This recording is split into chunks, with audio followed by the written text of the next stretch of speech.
All right, we are unmuted and you can begin. Well, good morning, everyone. It is, oh boy, what are we up? February 26th, 2026. This is the Regional Wastewater Reclamation Advisory Committee meeting. Let's have roll call to order. All right, good morning, everyone. Alejandra Frejo Arque. Anne Marie, I don't see her on. Asia Philbin. Here. Craig Canizaro. Here. Eric Sewald. Here. Kirsten Wainsvik. Here. Matt Mathewson. Here. Rebecca Perez. Here. Rebecca, I see you, but I can't hear you. Oh, can you hear me now? Katlo Shipek. Scott Oldendorf. Here. And Steve Foley. Here. We have a quorum. Okay, excellent. Let's all stand for the Pledge of Allegiance. I pledge allegiance to the flag of the United States of America and to the republic for which it stands, one nation, under God, indivisible, with liberty and justice for all. You close out that recordings. Well, good morning, everyone. This is Scott Oldendorf, the vice chair. I'm just subbing in for our chair, where she's probably going to be here any minute. Is there any call to the audience? Virtual meeting reminders first. Oh, now we have to get down to the technical stuff. Okay, this is our virtual meeting reminders. Please mute your microphones. This will help ensure there is no feedback or background noise that may interfere with the speaker. If a committee member would like to speak or ask a question, please use the raise your hand feature. Remember to lower your hand once the question has been answered and you have finished speaking. When you are ready to speak, please unmute your microphone. This is especially important during votes. Do not forget to mute your microphone when finished. As a reminder, audience members are only permitted to speak during the call to the audience, unless called upon by the committee. This meeting is being recorded to satisfy the open meeting law requirements. Now we'll have call to the audience. Does anybody have anything to say for call to the audience? Okay, the crickets have it. We move on to Safety share. the safety share. Anybody have any safety share? We don't want to give Jackson all the credit all the time.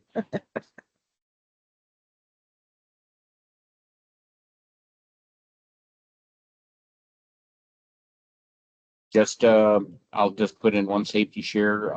Always take mind of any events that Tucson has going on and be cautious of those areas of town.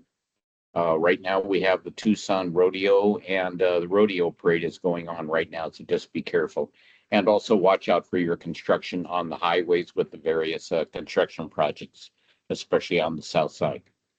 It's supposed to hit 90 degrees, so put on your sunscreen if you're not covering up all the way. And be a Tucsonan and carry your water. Mm-hmm. Any other safety share? Okay, hearing none, we'll go on to approval of the minutes. Has everyone had an opportunity to read the minutes? Is there any amendments or corrections or anything that need to be brought up to Jeanette? There was one correction that's already been brought up and already made. Catlo's name I messed up, but that was fixed. So it's good to go. Thank you, Matt. So if anybody else has any other comments? I move we accept the minutes. Do I have a second? Okay, Kirsten? all in favor, say aye. Aye. Aye. Aye. Any Negative, nays. And any abstains? Okay, so passed the meeting. So. Okay, that was for January 22nd. Yes, sir. The next thing on the agenda is our draft of the 2026 rate workbook review. Art, are you ready to make your presentation, sir? Yes, sir, Mr. Chair, members of the committee, thank you for having me this morning. Art, you're a little muffled. Can you guys hear me better? Is that better? No. No, Barely here.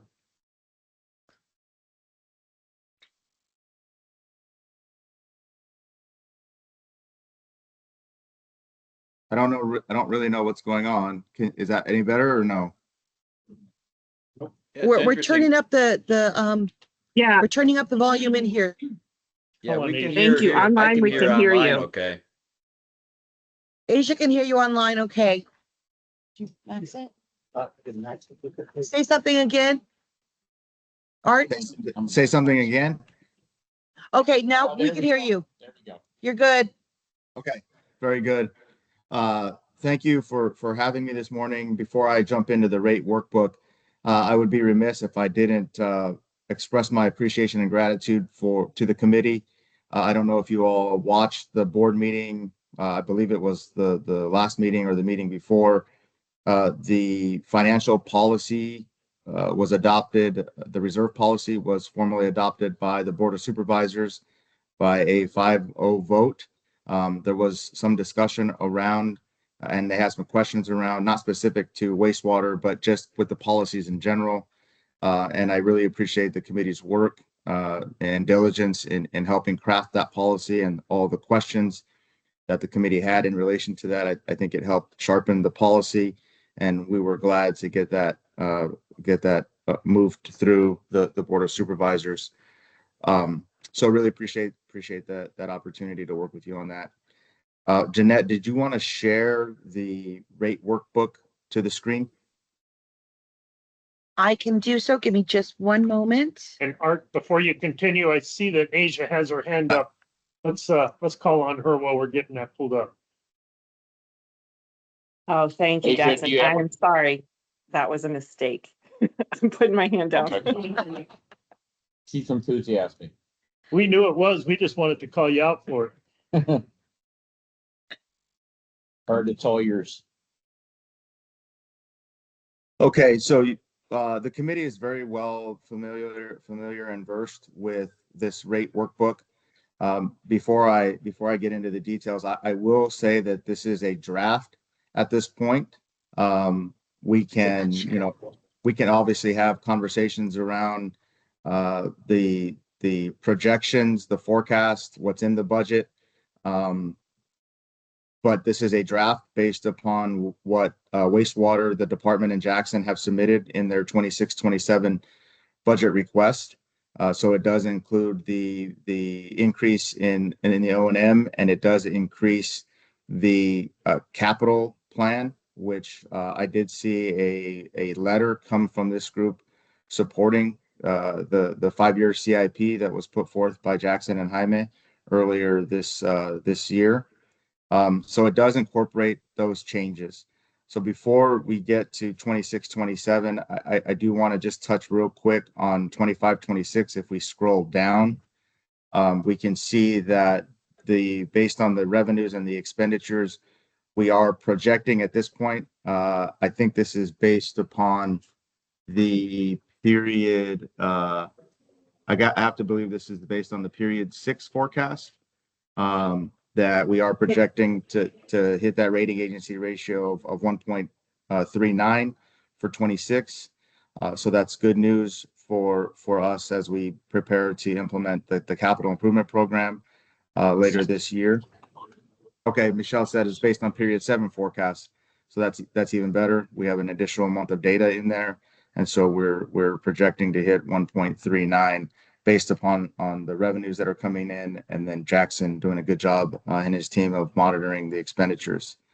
So as we move to setting the stage for 26-27, I do want to, if you can scroll back up, Jeanette, I do want to take us to the assumptions that were built into 26-27. As you will recall, we did have a rate increase that went into effect. I believe it was in September or October of this year. And that was a 3% volume increase. And then we did have also, I believe there's a connection fee that remained. I think it was 1.75, or maybe it was 3%. I think it was 3%. And Now, so let me just let me jump in. Yeah, so there was at that time, I think August or September, there was a 3% connection fee increase.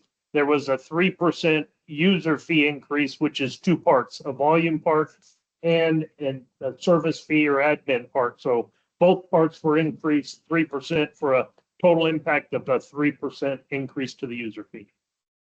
Thank you for that clarification. And so those were built in for the 25-26 budget. For 26-27, we're using 1.75, which was in the rate plan last year, it's also what we presented to the Board of Supervisors. And we also have, again, that 3% connection fee for 26-27.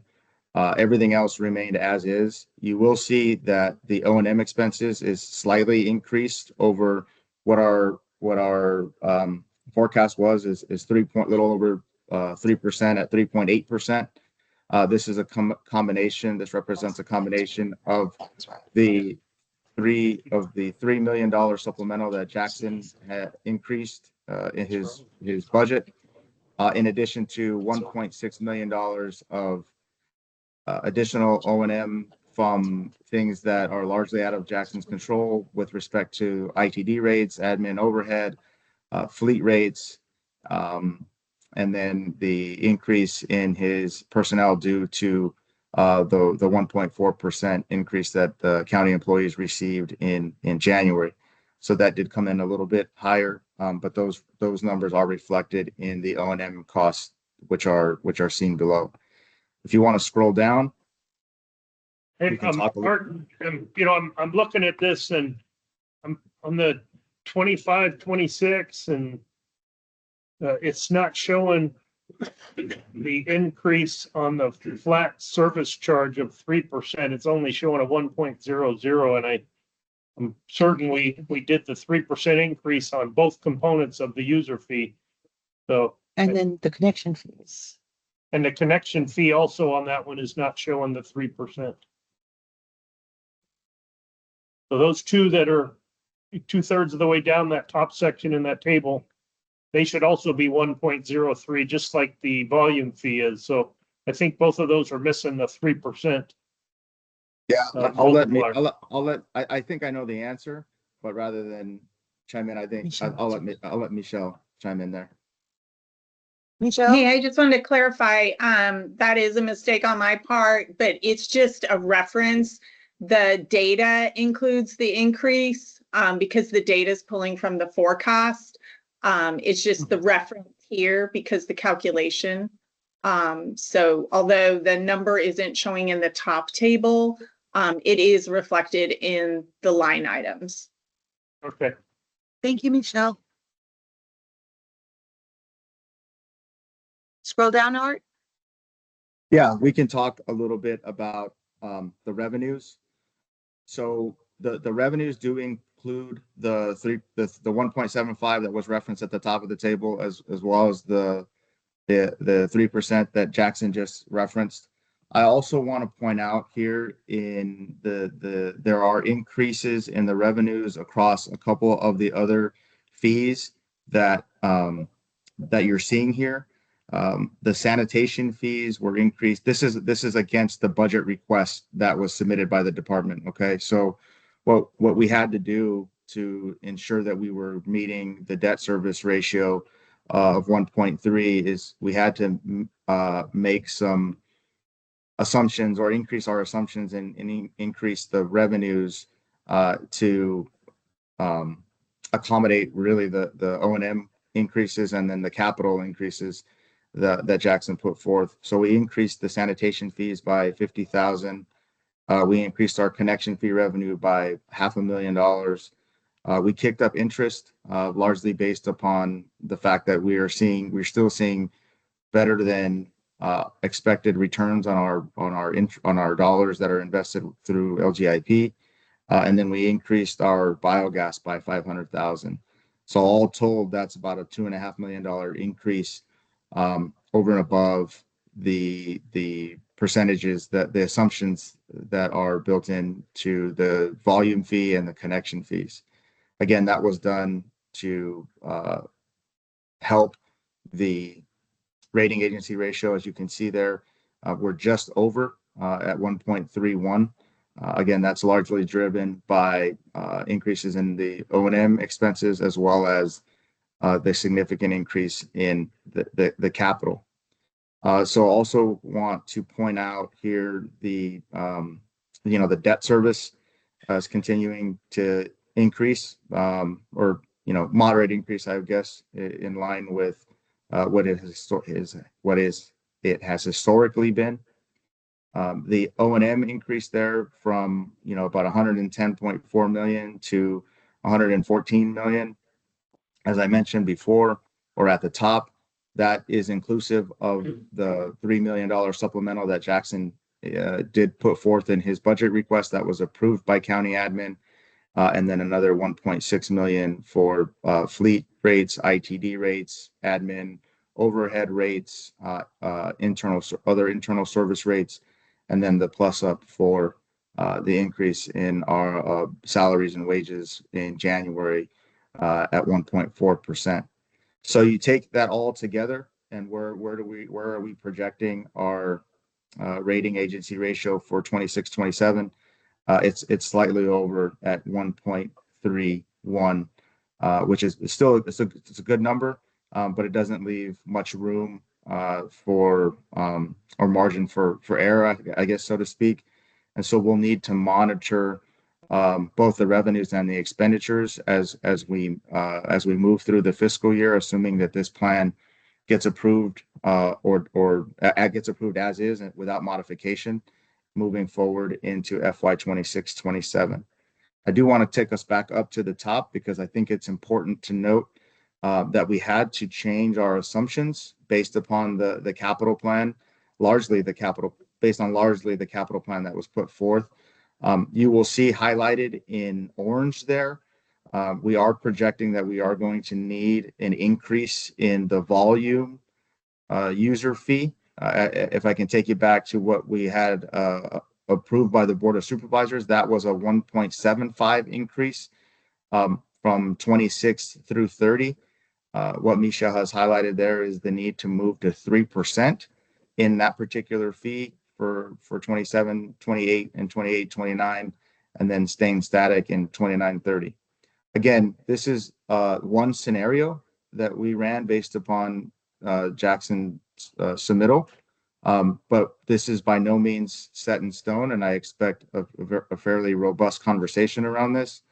There are some tools in our toolkit that we can employ to mitigate going back to the board for rate increases if that's not the pleasure of the group or the pleasure of county admin. So I just want to make sure that we're caveating that.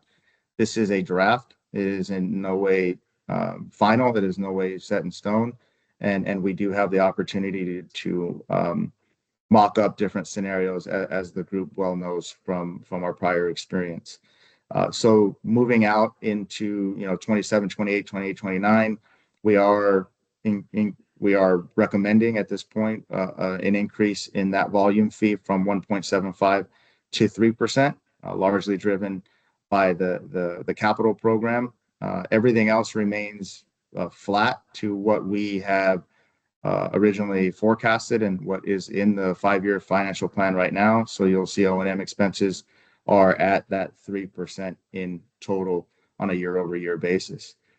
Jenna, if I can ask you to scroll down a little bit, because I want the committee to see where we're at,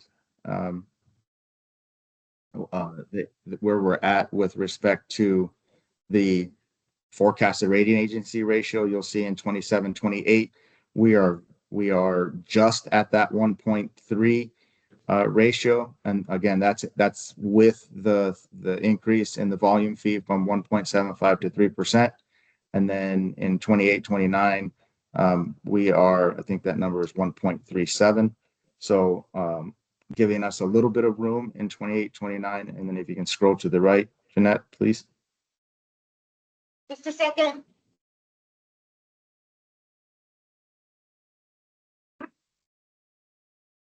You will see again in 28, 29, that 1.37, and then in 29, 30, that we're just over at 1.33 for that ratio. So, you know, overall, we have some tools in our tool chest if the committee decides we don't want to go back, or county admin decides we don't want to go back to the board for a rate increase. But again, this is largely driven by the capital program, which I think Jackson and Jaime can speak more about. But that is really related to, and I'm gonna butcher this name, but the Santa Rita facility is what I'm gonna call it, because I don't know the full extent of the name. But it's being driven by that Santa Rita facility for those 2 years or 3 years actually. So with that, I'm going to pause here and ask Michelle if she has any other comments that she wants to include in the rate workbook, in the presentation in the rate workbook, before I open it up for questions. No, I think you did a great job. Thank you for doing that. All right, does anybody have any questions for Art? Here's down here. Done. Okay, Kirsten? Art, just help me understand at the very bottom, you have your CIP projections. And for year 26, 27, I noted that it says $98 million that's down there at the bottom.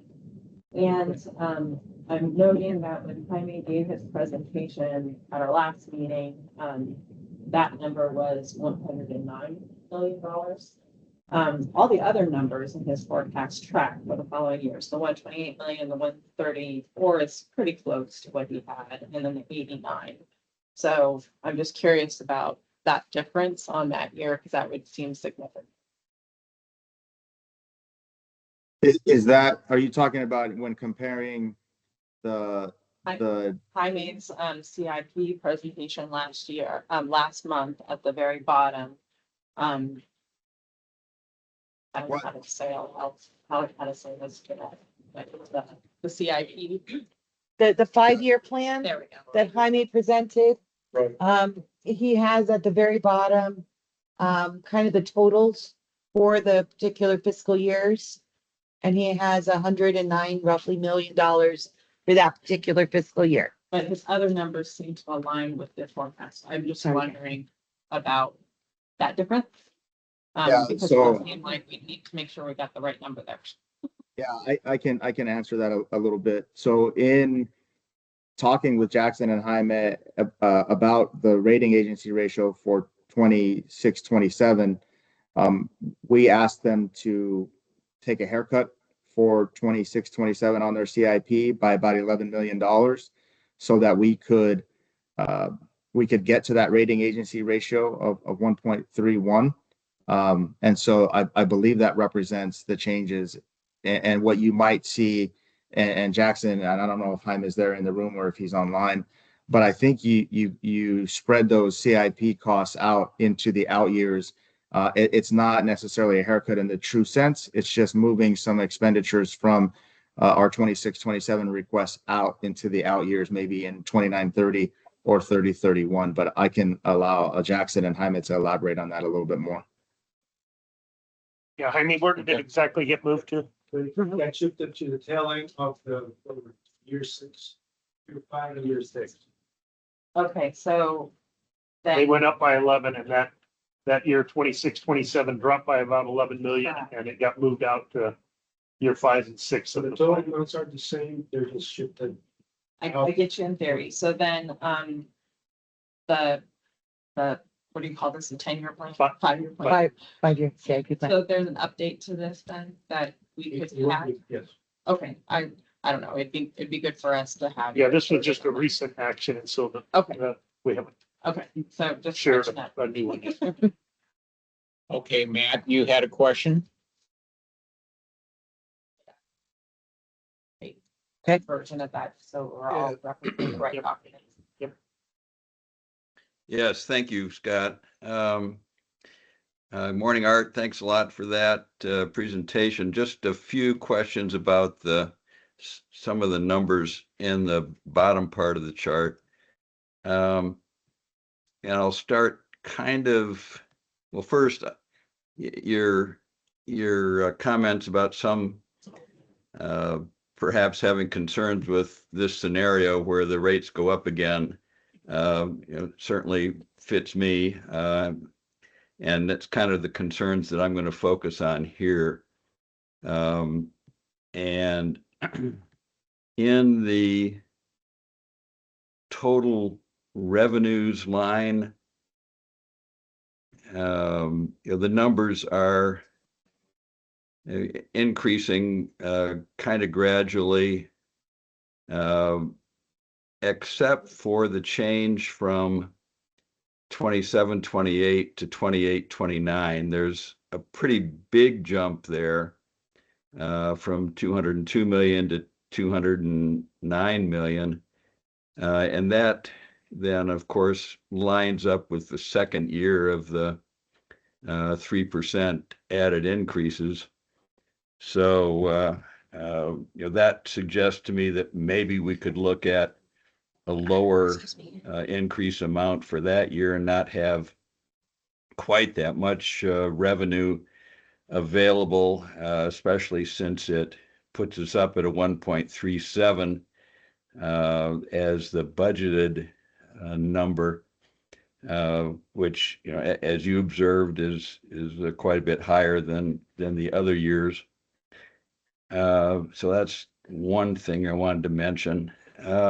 And then down kind of in the middle of the chart, where total existing debt service payments, and then right below that is proposed debt service. I'm not real clear on what that line means. And just looking at the numbers, they're kind of all over the map. Some as low as 1.5 million and others up to 49 million. What does that line represent? What's going on there with the numbers? Sure, Mr. Chair, members of the committee, that's a good question. And what I can speak to that is that's the proposed debt service on the amount of debt that we would issue in each given year. And so the 1.5 in the forecast and the adopted budget is 1.6. I think that's the increased. That's the increase in what our debt service payments would be for the debt that's issued in that given year. And so for FY 26-27, we're projecting a $13.3 million debt service. Now I'm going to ask Michelle to clarify if it's the increase or if that's the total debt service payment.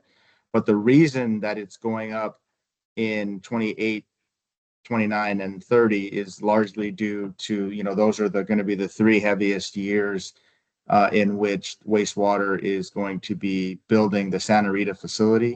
And we're expecting to have to issue more debt than our usual 60 to 65 million.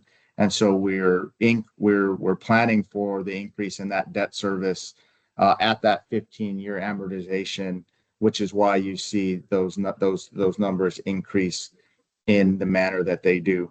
I'm going to pause here and make sure that I didn't provide incorrect information so I'll let Michelle chime in. Michelle responded in the chat, Art. Yeah, She said and just this to is clarify, what Art said is correct. To clarify, the first row is the existing debt. So that's the debt we have issued in the past. The second row is any new debt that we're issuing. So as the first row is decreasing, the existing debt is being paid off. The second row is reflecting the new debt that's coming on board. And what we have done is tried to stay consistent with the long-term goal of keeping the cumulative debt service for principal and interest, existing debt, and proposed new debt at or under $65 million. So as the first line goes down, the second line, there's more capacity in the second line. And so we're structuring the new debt to keep the total debt service payments under $65 million. Okay, thank you. Helpful. And working down on the chart,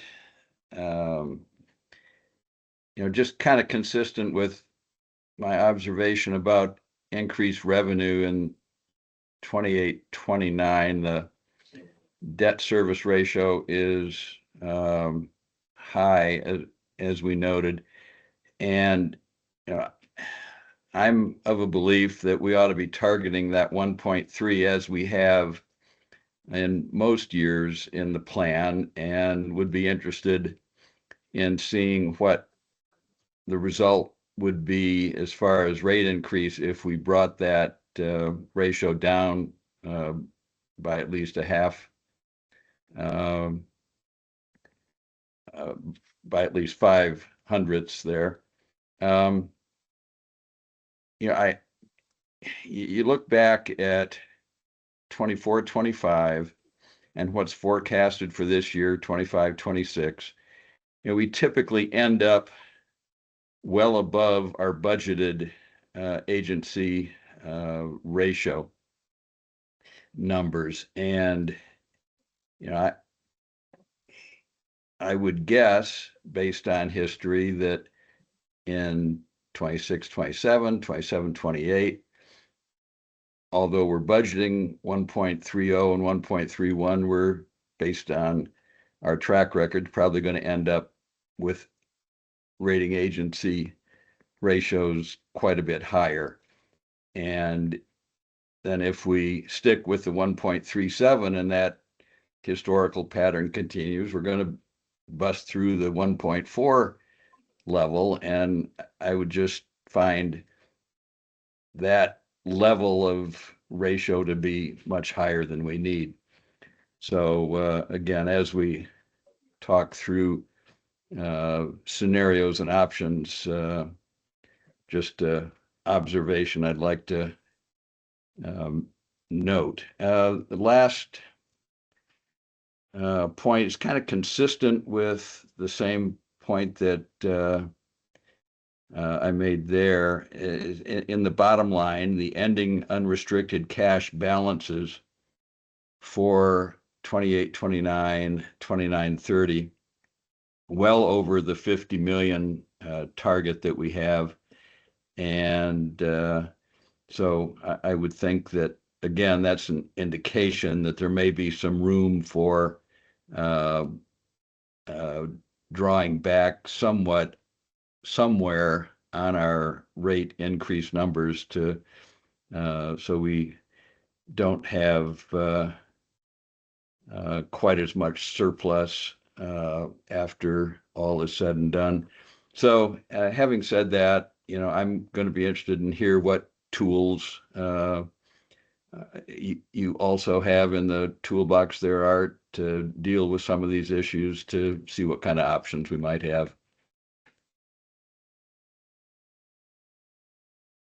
Anybody have any additional questions? Yes, sir. Just to follow up on the focus on the rating. Hello, speak real loud because we can't pick you up very well. Okay. Project. Speak to the mic. Just to follow up on the rating agency ratio, I guess my question is, I'm used to being on Tucson Water's advisory committee, and I'm trying to remember the debt service ratio there was much higher. And I was curious, almost think 1.5 or 1.75. This is what 8 years ago, I'm trying to remember. So I'm curious why the difference, why a much lower ratio is the goal here?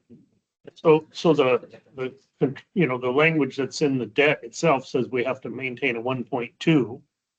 And the committee approved a 1.3 for an extra cushion. And that's where we've historically, been running in the 1.2, 1.3, but 1.3 has been the agreed upon value. You can make it 1.5, 1.7, 1.9, but you're gonna have to raise rates to get there. So this is kind of the target that we've set on, and we're a pretty stable, mature utility with, revenues are consistent, all of our expenses and revenues are fairly consistent, so we're not worried we're too close at all. But I'm not sure what Tucson Water's criteria is. I couldn't speak to that, so. Maybe less revenue volatility. Sorry, I do have a, I was just gonna say to add to that, like, we've got the pillars packet, I'm sorry, whatever we called that the financial subcommittee just approved last year. The policy, Thank you. So yes, the policy and our, I don't know, somebody help me out. Matt, what do we call that thing, that packet? the financial plan. It's the principles, where we were discussing like 1.4 versus, The white paper, Your ratio, we called it the white paper, whatever the white paper ended. I don't remember. Me either. pillars, Okay. the I pillars. know it's discussed in the They're financial plan. pillars. Yeah, it's the pillars, and we were discussing that white paper for a long time. That's the policy that just Oh, passed. Okay, fine, exactly. Yeah. Thank that you. was it. I forgot that it progressed into the policy. But yeah, that I think is a good thing for to look over. Yes. Okay, yes, sir. sorry, I do have another question, just being new, trying to figure out. So with the 3% change in some of these fees, what is the overall percent increase? Does it change by user, by volume, by strength? So our revenues, we have, I'm gonna say 92 or 90% of our revenue comes from user fees. We just, we haven't had a user fee increase in 8 years. We just had the first increase in that, after 8 years was a 3% increase that went into effect. I think it was September, it went into effect of 25. And then we also, the board approved 3 additional consecutive user fee increases of 1.75%. So we got a 3 and we have 3 more years to go of 1.75. All right. And then we have connection fees make up 5 to 8% of our revenue.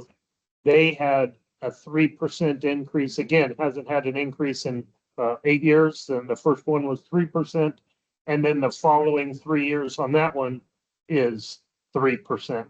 So there'll be 4 consecutive 3% increases to get us closer to where the real cost of the capacity that you're buying into is.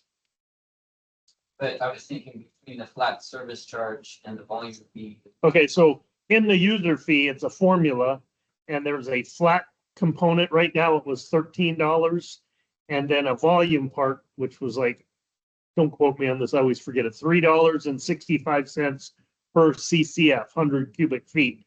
And that worked out to around a $35, $36 a month bill.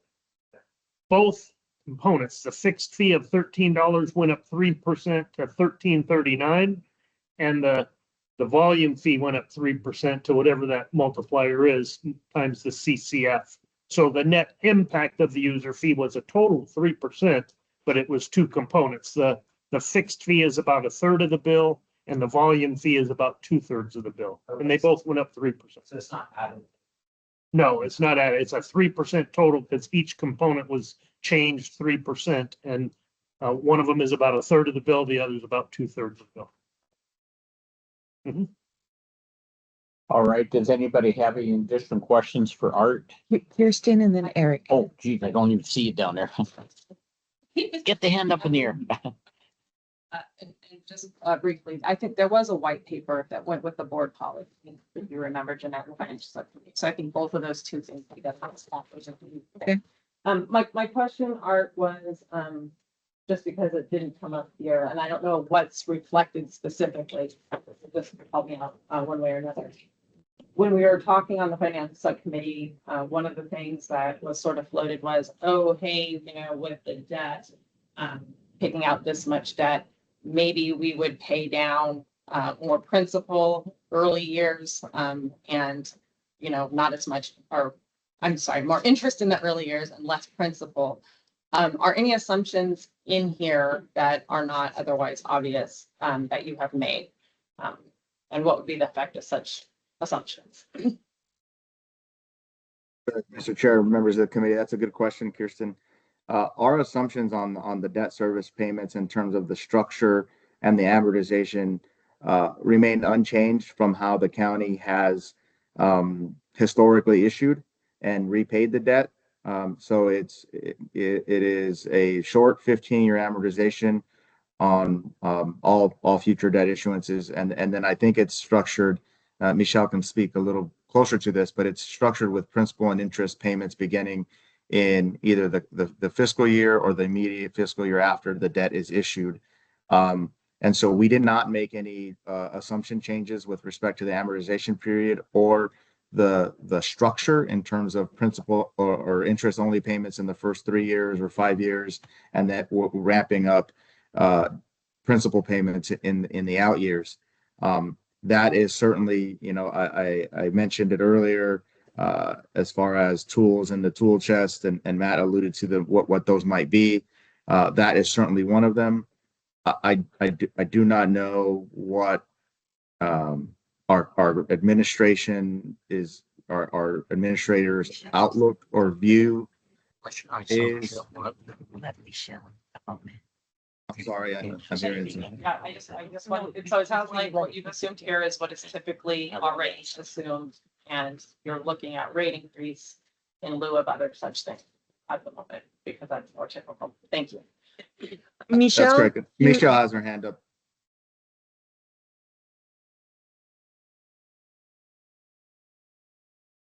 You're muted, Michelle.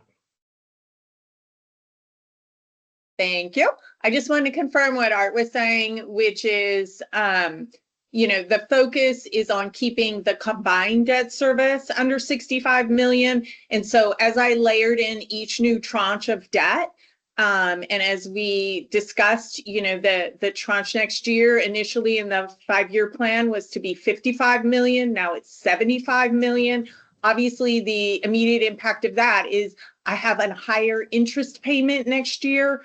If I issue in October to come in before the election, or if I wait until December, I still have between 6 and 8 months of interest for $20 million more than was initially planned. And so each of those things has to be taken into account. And then as the next year I layer in that very large issuance, I'm again having to cover the full interest for that, plus any principal payments. But the focus on this initial draft scenario that we provided based on the information the department gave us is to keep the debt service under the 65 million. Thank you. Okay, any, and Eric's next. Over here. Eric. okay, Eric, Okay, hopefully, I'm not walking all over Kirsten's comments. But in looking at this draft, if we go down to the prepayments or early payments to the debt, you're tracking for this year to pay about $20 million in prepayment. In the next fiscal year, 26, 27, you're tracking to pay about $22.5 million down. And then it starts to slide off 20 million, 17 million in the last 2 years. And my assumption is, and I can, you know, I could be very wrong in how I read this, Art, but as we drop those, as those payments drop off, we're also extinguishing, we're getting rid of that debt. That debt no longer exists. So what I'm curious, and I hate to put you out a little further, is how do we ramp back up to pay down the debt of the proposed debt that we're going to have to use to do the new facility? I don't know if I'm making sense. Yeah, let me see if I understand that question correctly. So I think the first answer is yes. When we prepay, I guess I could confirm with Michelle, but when we prepay or pay off the debt, for example, the 19 obligations, we would satisfy the debt service on that by paying off what's remaining on those bonds, et cetera, et cetera. So I believe that is accurate. As far as in looking at the prepayment schedule and why it slides off, my presupposition on that is because if you look at our cash balance, we pay off the debt in accordance with how much extra cash we have, and part of that is a strategy to help mitigate the ELR, and part of that it has to do with the significant increase in the debt service in those years as a result of the financing the new Santa Rita facility. And so in 28 and 29, you'll notice our cash restricted balance is 49 million, 51 million. And so there's just less available cash in those years to prepay the debt as we have customarily been. Again, I think this is going to be largely driven by not only the Santa Rita facility, but also what other capital programs and projects that need to be done on an annual basis to make sure that we're adequately maintaining our wastewater infrastructure, replacing aging infrastructure, and then implementing whatever new technology the utility needs. As far as what we can do in the out years, that's gonna largely be dependent on our cash flow situation. And I don't know. I know there was talk about at one point the town of Sahuarita was going to expand a zone, some sort of zone that was going to allow us to capture more revenue. Those revenue dollars aren't included in here. I honestly don't know if that plan has changed. But my presumption is when we get through the construction and we move into more of an operating of that new facility, we should start to see the available cash balance build back up to the point where we would be able to get back to a more regular schedule of prepaying in that $20 to $22 million range of prepaying debt. So it's hard to forecast it's hard to forecast beyond what's going to happen next year, let alone in 3031. So that's my, if you're asking me to look into a crystal ball, that's sort of where I would see things. Michelle, do you have anything to add there? No, we basically have a future game plan for the defeasance based on information from the financial advisor, which was Kurt Freund, who you all met when he did the presentation to the committee. This is the information they have provided. Obviously, as each year gets closer, we're basically dialing in those assumptions and kind of saying what is going on in the market, what makes the most sense to defease, which issues do we want to defease, which maturities do we want to defease. So these are, like Art said, these are crystal ball. I'm looking in my magic 8-ball, but as we bring up each new year, we are evaluating all the outstanding issues and which ones make the most sense and to what extent we can do a defeasance. So although the amounts right now might be closer to the 18, 19 million, I think both of those are at 19 and change. That will all be dialed in as we get closer to those years and, all the different variables that go into it. Okay, does anybody have any additional questions for Art? Okay, I guess, thank you very much, Art, for that information on the rate book. Next on the agenda is, Jackson Jenkins, our director's update on wastewater billing and wastewater working group, City of Tucson and Pima County. All right, good morning, everyone. But before I get started, I will indicate that both Art and Michelle have some other commitments, and they'll be jumping off of here at a respective time that they have. So I think Art indicated, I don't know about Michelle, but Art was going to stick around a little while. But if you don't see him in a while, it's because he had to go move on. So I hope that was correct, Art. Yeah, thank you. Thank you, Jackson. Appreciate that. And thank you, Mr. Chair and members of the committee. I appreciate the opportunity to present that today. And I will be hanging on because I do want to hear what Jackson's going to say about this Tucson water billing, but I am actually scheduled off today. And so I will be, at the appropriate time, I will be exiting, as Jackson said. All right. Well, again, good morning and thank you for being here and committing your time to this important effort. I just, because it's a topic that's very near and dear to my heart in the past couple of months. We basically have been working for eons with Tucson Water and actually with a number of water utilities to do our billing for us. And I'm repeating history, but sometimes it's worth doing that. Pima County Wastewater does not send out any sewer bills. All of our sewer bills go through Tucson Water, Metro Water, Oro Valley Water, Marana Water, and now Green Valley Water. 5 water companies out of about 20 water companies. The other 15 water companies are just small mom and pop type companies like Community Water or Spanish Trail Water or I don't know, Flowing Wells Water. There's a whole bunch of them. And so the way that our billing works is we pay the 15 mom and pop water companies for water data. They give us the winter quarter average information and the list of customers and all that stuff. We pay for that information.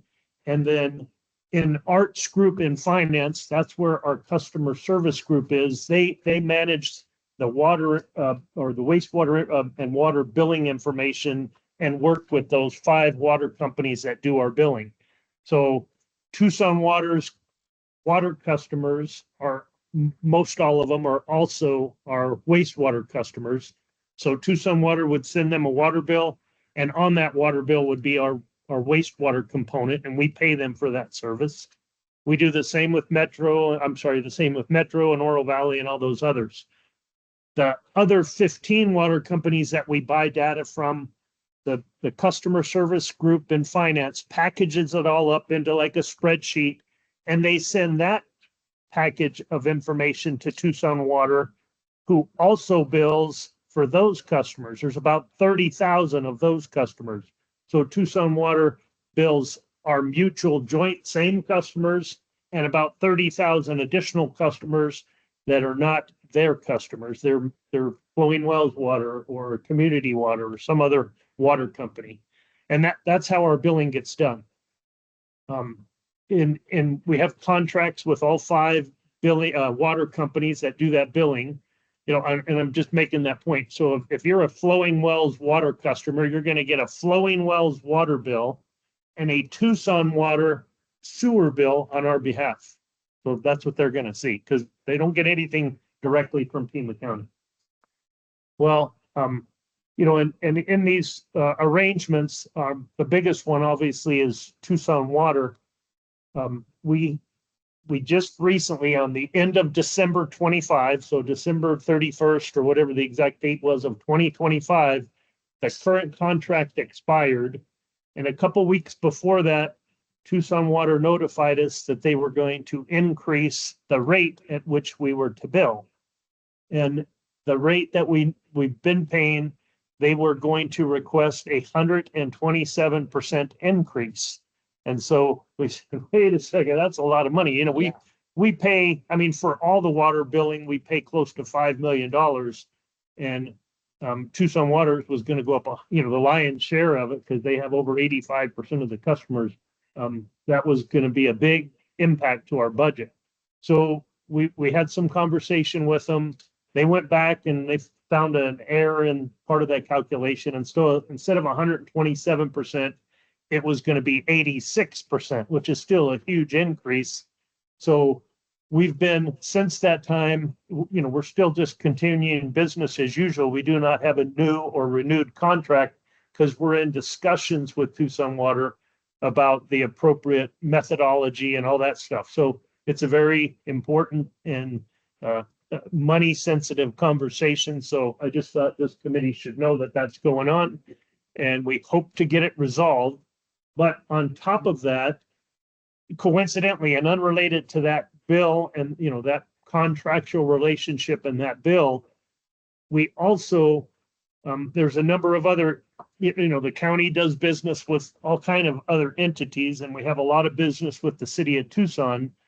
Well, recently the county administrator and the city manager have been talking about different synergies and needs, and they decided to form a wastewater working group, which is made up of, I think, like 5 members from the Tucson Water and 5 members from the county, 5 city and 5 county members. And I'll get into that in a second. They also formed a court working group, nothing to do with water or wastewater, but a long time ago, the county built a new court building downtown. And initially the city was going to be partners of some percentage on that building so that we could have a community one-stop judicial court system location. But I wasn't in the middle of that, so I don't know what happened. But as the court building was wrapping up and completing, the city backed out of the intent to move forward with the county. So the county moved in with their court people, but the city did not. And because of the extra space, the county moved a number of other elected officials, like the assessor's office and others, into that building. Well, now the city has come back however many years later, I lose track of time, I don't know if it's 5 or 6 years later, and said, we'd like to reevaluate or reconsider that, using that same court space and having a one-stop shop for the community. So the court working group is looking at how we can relocate the elected officials in that building and allow the city to move in there. So there's 2 different groups working on unrelated topics to better, relations between the city, county, and to help improve the benefits to the community and the constituents. So in the wastewater working group, one of the key drivers right now is that the city or Tucson Water has already just, explained that they plan and need to go to advanced water purification, or taking wastewater to drinking water. And we've been working with them at our Tres Rios facility over off of Ina Road. That's the location right now that they're tentatively pursuing. They need land there. They have their infrastructure where they could take our wastewater, treat it additionally through this AWP facility, and inject it into the drinking water system up at that area. So a lot of that is going on, but it was just recently that ADEQ, Arizona Department of Environmental Quality, just finally removed the moratorium that you couldn't take wastewater to drinking water. And part of that was because of the beer project that a bunch of us were involved in a few years ago, to show, look, the technology exists. We're not the only place in the world that are planning to do it or that actually are doing it. There are many places that it's being done right now. But nonetheless, they need cooperation from Pima County Wastewater to do their part to take it to that additional treatment for serving as water. So that's also a part of a discussion. And then other entities in both the city and the county have various land issues. We're going to have a land swap on various things. They need more land at or near Tres Rios to put the AWP plant. So we're working through all those details. And then there's a lot of old issues, old IGAs, the one about when Pima County basically became the regional wastewater treatment, we took over the city's wastewater facilities in about 1978 or 70, 78, 79, somewhere around there. And so, they still, those agreements and IGAs, they refer to Ina Road and Roger Road, which there's no such plants. It's Tres Rios and Agua Nueva. It still talks about Randolph Park, which has been closed since about 2014. But there's just all kinds of things that maybe are obsolete or don't make sense. And so we're going to, ideally, optimistically, we're going to come up with a new IGA that will incorporate things that need to stay, but modernize and make it simpler and allow us to move forward on a number of different issues. But billing is one that we've included in that wastewater working group topic. So I just wanted you to know that it's a new issue that's popped up. That's a big deal. And we're having a lot of activities and discussions to, clean up a lot of issues that are confusing or problematic, and hopefully come out the end with a nice new IGA that benefits both the city and the county, but more importantly, that benefits constituents and the community. So that's all I had to say about that. But if you have questions, you're welcome to ask. Eric. Yes, sir. I don't want to step on your toes, Jackson, but as a member of the Green Valley Water District, a couple of points and some that you made to me, and I'm very excited about. Number one, we're happy to bill. And one of the reasons that we bill is because the sewer department doesn't have a way for collection by forcing collection by turning off a valve or a faucet and saying you can no longer flush your toilet. Water does. We can go in and turn off a customer's water for non-payment of their bill. So that's an advantage to the wastewater folks. The second point is, yes, we do all the billing for you, which we're happy to do at a fair price. We also do the collection for you. I would guarantee you, I'll stand on this, wastewater doesn't have a clue who's paid their bill or who hasn't. We do, Tucson Water does, but we don't. But the wastewater people don't. And I don't think that's a bad thing. I don't think it's a good thing.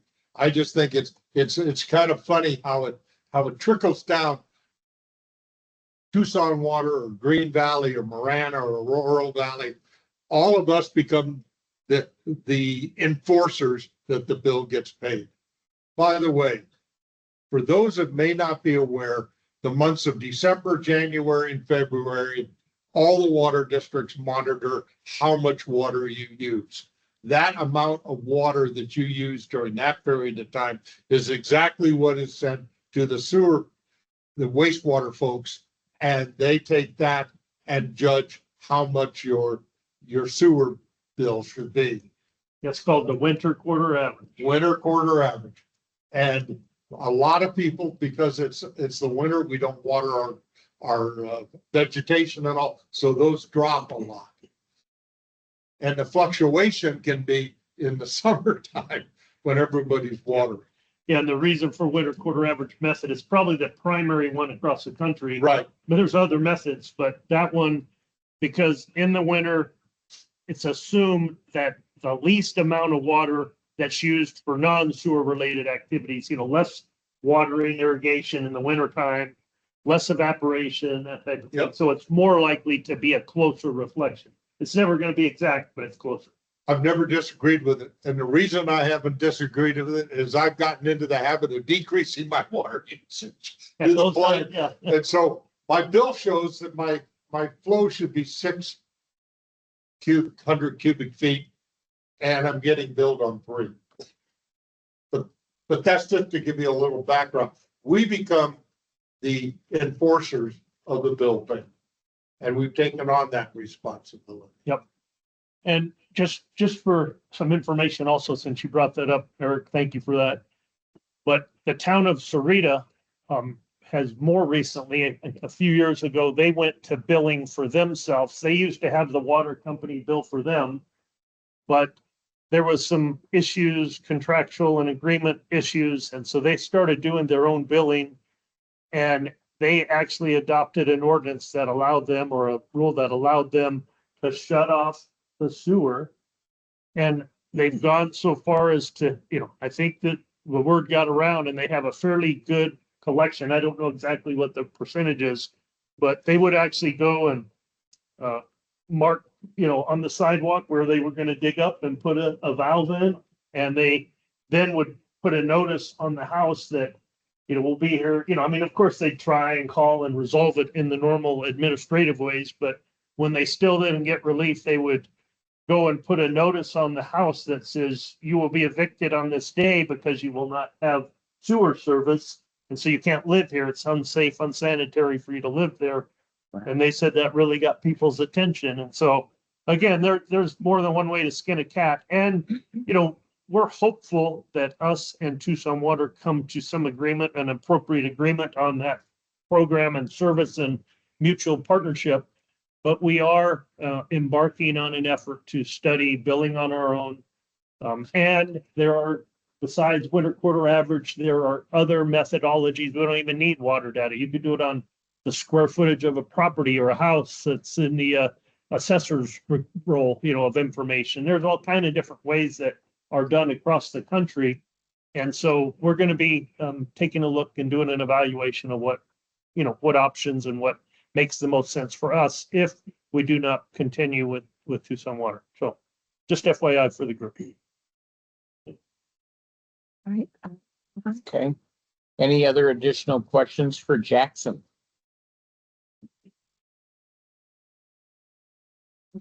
Okay, not hearing any. We'll go next over to the Santa Rita Resource Recovery Facility discussion. Let me jump in, Scott, real quick. Yes. Just, forever we've been referring to the new plant. It's all of our sub-regional facilities, like the facility we have in Green Valley. Guess what? It's the Green Valley Water Reclamation Facility. Guess what the one in Corona de Tucson is called, or the one in Amber Valley is called, or the one on Mount Lemon's called. We just kind of gone by that regional name, but we've been referring to the Sarita, the future Sarita Water Reclamation Facility that we're talking about here as a big capital project. But the town of Sahuarita in Rancho Sarita has a Sarita facility as well. So we didn't want to keep confusing the topic. Are we talking about the Sarita plant or the future Pima County plant? So we've officially named our new project facility the Santa Rita Resource Recovery Facility. All of our facilities do water reclamation facility activities, but Tres Rios and this future plant also does biosolids and maybe even gas. They do other resource recovery activities. So we thought that was a good time to throw that name in there, and we may evaluate that name for Tres Rios as well. But for now, it's now the Santa Rita Resource Recovery Facility is talking about our new future plant, and we'll still refer to the Sarita facility as the town's wastewater facility. Thanks. Thank you for that clarification. Okay, so getting into the Santa Rita Resource Recovery Facility, Craig, you're going to inform us about that. Alejandra is going to give a presentation for us. Okay, very good. I want to make sure Craig doesn't have anything to say before I go. He's the program manager. Also, if you could speak louder and Oh, project. much louder. Yes, I'll speak louder, you guys. Why are you yelling at us? All right. Let me. Yeah, I'll just say that, I just want to thank the group for inviting us in to speak, and we really appreciate everyone's input and, the involvement as this program starts getting the next phase of designs underway. So, if you were at the EPAG meeting, apologize in advance. You're not going to see anything new from a week and a half ago, but we hope to give you a little bit of insight on where we're at with the program and how we're moving forward. So, Ale, without further ado. Awesome. Thank you so much. Does everybody hear me okay without yelling? All right. Well, yes, as Craig said, we're here to give you guys an overview of where the program is standing right now. It's the new Santa Rita Resource Recovery Facility program. So we're going to try to start using that term now instead of Santa Rita Regional Facility. Okay.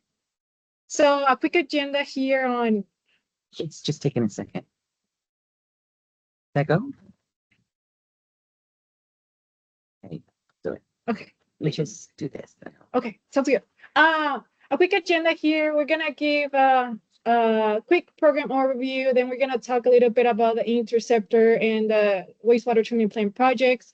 And then we're gonna talk a little bit about the effluent use options we're looking for the wastewater treatment plant.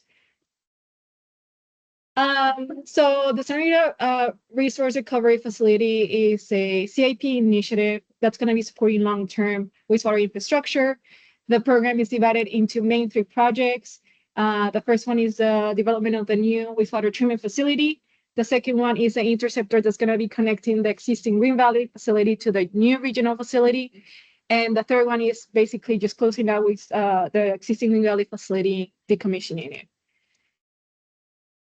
Here we have a quick, a very large program poster. And if we go to the next slide, we can see basically what we have here. This poster pretty much highlights the 3 projects that I just talked about. We have here the parcel where the new treatment facility is going to be located within Sahuarita limits. Then we have the 2 main interceptor alignments we're looking into right now, and I want to talk a little bit more further down the road on this presentation. And then the 3rd project is, of course, we're showing the location of the existing Green Valley facility and the fact that we're going to be decommissioning this facility when the new plant goes online.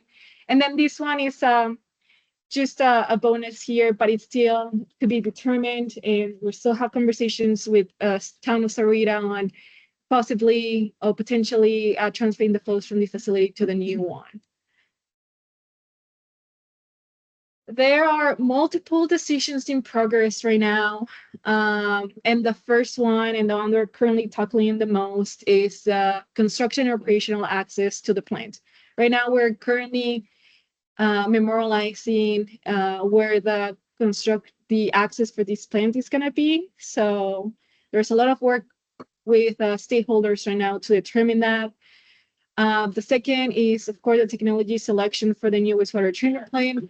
Third one, interceptor alignment. And lastly, but one of the most important ones is the effluent, what we're going to be doing with the effluent. All right, so an interceptor overview. Here in the next slide, we can show so far preliminary design criteria that we put together for the interceptor. Right now, this is very preliminary planning level. However, when the engineer gets on board, their first task is to, of course, confirm these parameters. So right now we are anticipating estimated peak daily flow of 25 MGD over a 30-year planning horizon. We have a pipe diameter of 42 inches, estimated pipe material of, which right now looking into FRP, could change to PVC depending on the cost and what's best suitable for this interceptor. The average depth, right now we're looking at about 20 to 25 feet gravity flow. Right now we haven't identified any needs for influent pump stations between the 2 facilities. And the estimated length is between 8 to 9 miles, depending on the alignment. All right, so alignment alternatives. As I said before, we're currently evaluating 2 main ones. So we have alignment number 1 and alignment number 2. In this map, we can see that pretty much the upstream reach of the alignments are going to be the same. So this is about 4 miles from the existing Green Valley facility to approximately where Sahuarita Road is. After that, that's where the 2 alignments start diverting from each other. So we can see that alignment 1 is the yellow one in this picture. We can see that that one's going to follow pretty much Nogales Highway within right of way, and then we're going to cross it and then meet the facility. The alignment number 2, we can see that basically this alignment follows Sahuarita Road. One of them, there's 2 options here, 2A and 2B. 2A is basically pretty much following right of way, whereas 2B goes through private property, which is FICO. However, both follow Sahuarita Park Road all the way up to the new plant.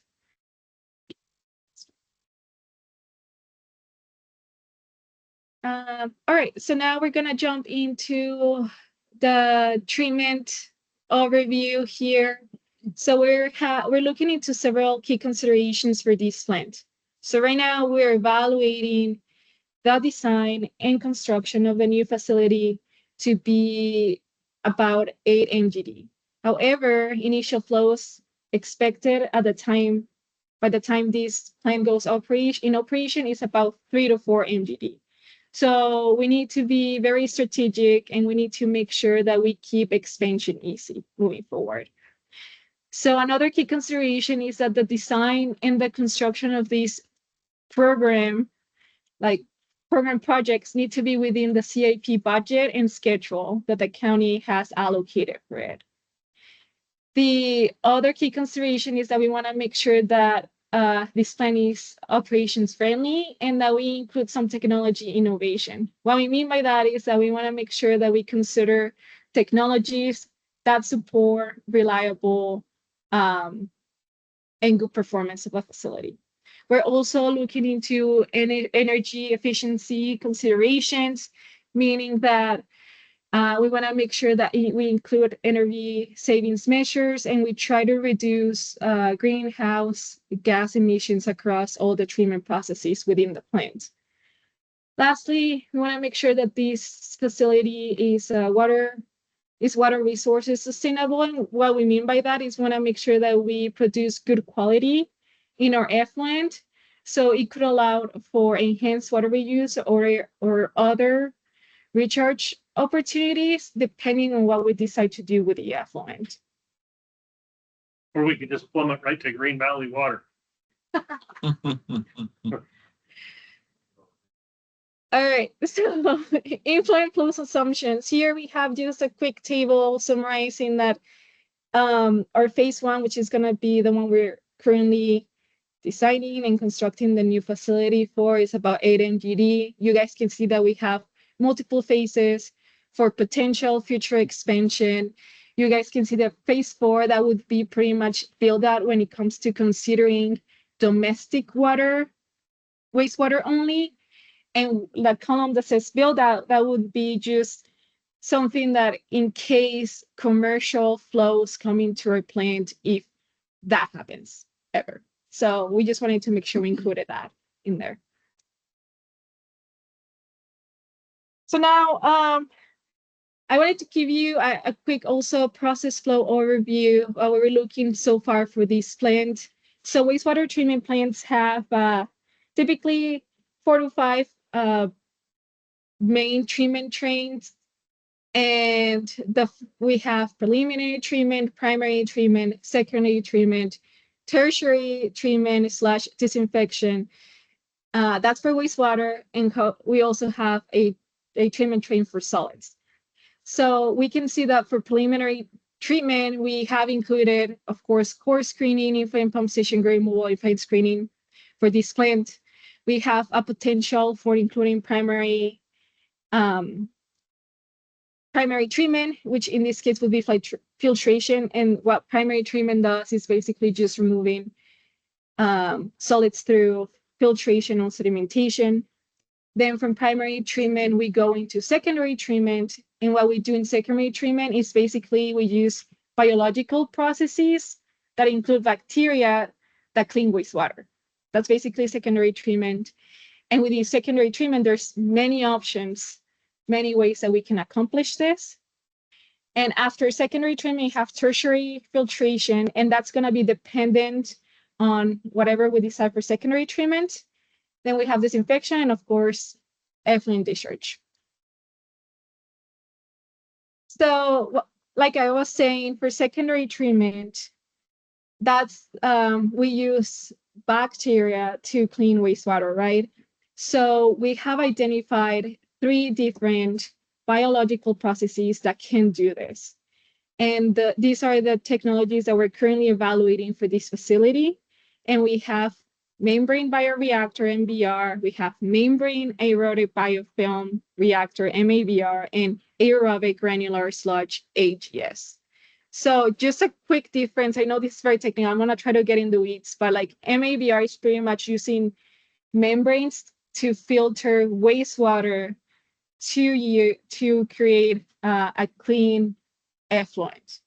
We also use membrane aerated biofilm reactor, MABR. They also use membranes, but these membranes deliver oxygen to the bacteria that will clean the wastewater more efficiently. And the third one, which is AGS, this is basically like dense bacteria granules that are supposed to be cleaning wastewater quickly in a single tank, or depending what treatment we decide to go with it. But that's basically it. We haven't determined which technology we're going to be using. So once the engineer for this project comes on board, we're going to have him do a pros and cons analysis, just basically an evaluation for them to decide with the county and the program management team which one is the best technology for this treatment plant. So here we have, right now we just included 3 layouts right now. Each layout had different configurations, but it typically just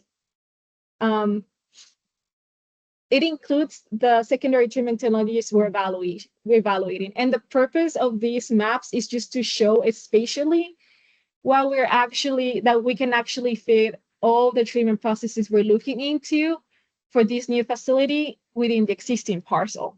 And you guys can see that this is for the MBR. And then if you go to the second one and third one, this is for the MBR, this is for the AGS. You guys can see that as you move through them, each technology requires different treatment processes. But the highlight here is that you guys can see the MBR would be the one that shows the least amount of equipment. And you guys can also see that there's way enough space for expanding in the future. So just that's the key takeaway of these layouts here.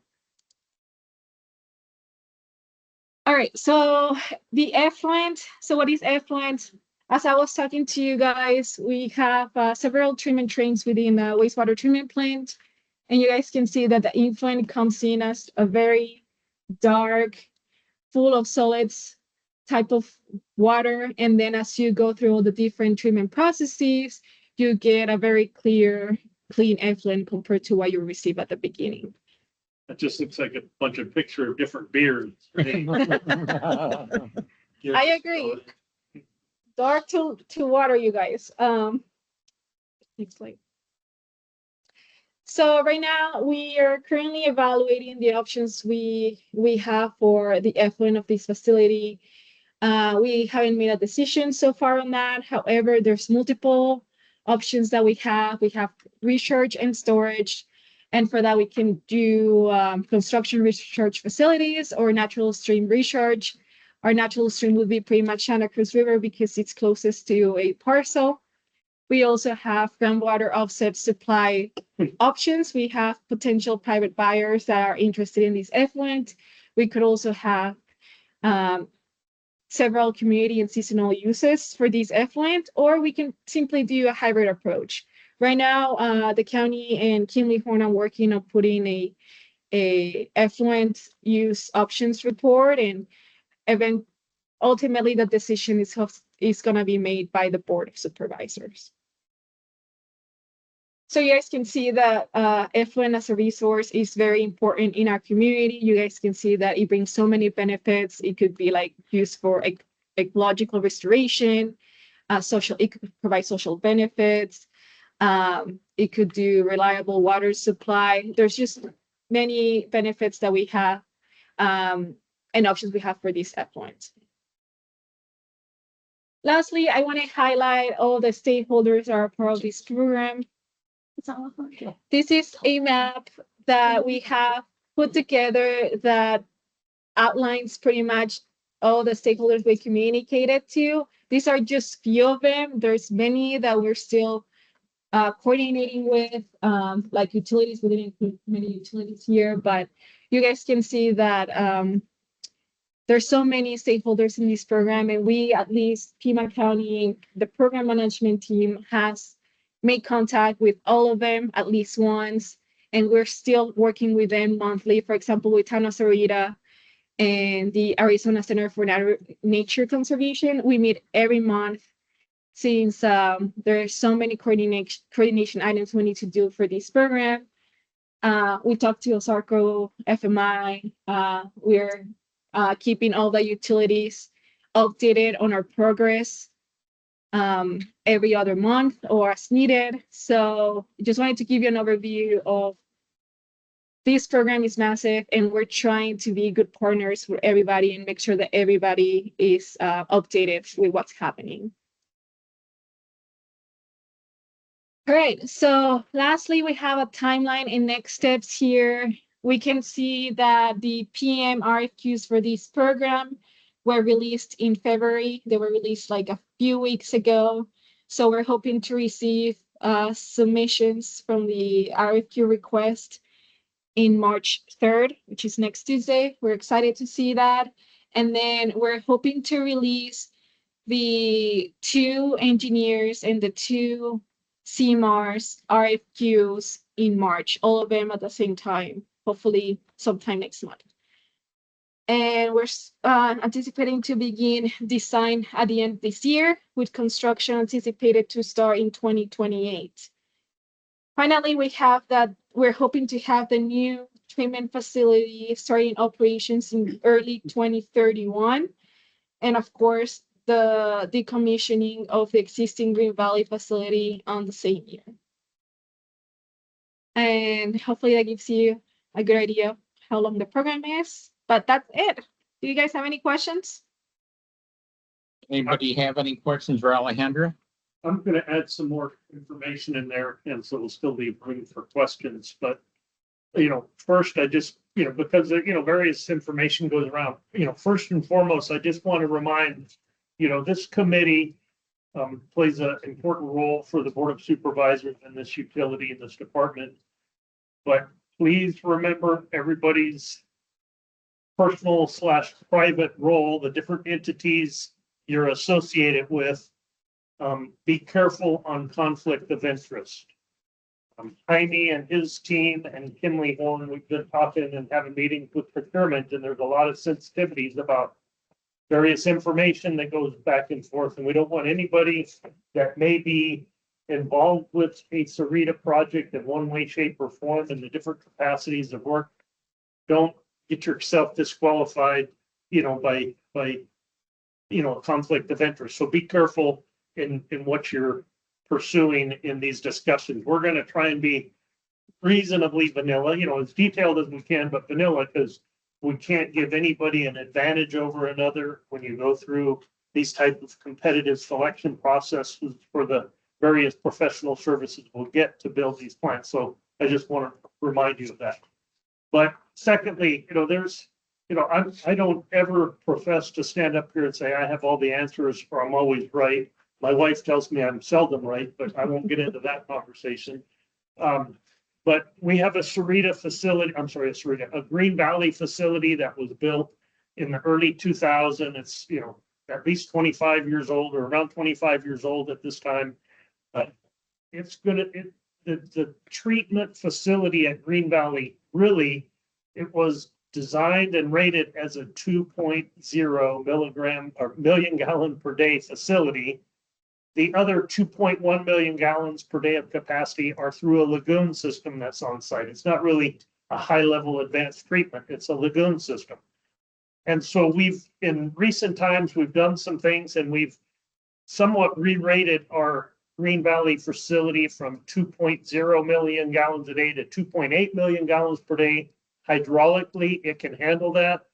We struggle with biological treating at that volume. We need to do some more enhancements and spend money. Plus, we have a facility that's getting older and getting worn down. And so eventually, and probably in the not too distant future, we're going to be forced to, spend some good money over there to rehabilitate and enhance and improve that facility. Most of the growth in that region, or the larger percentage of it, is going to be down in Sarita and east of Sarita.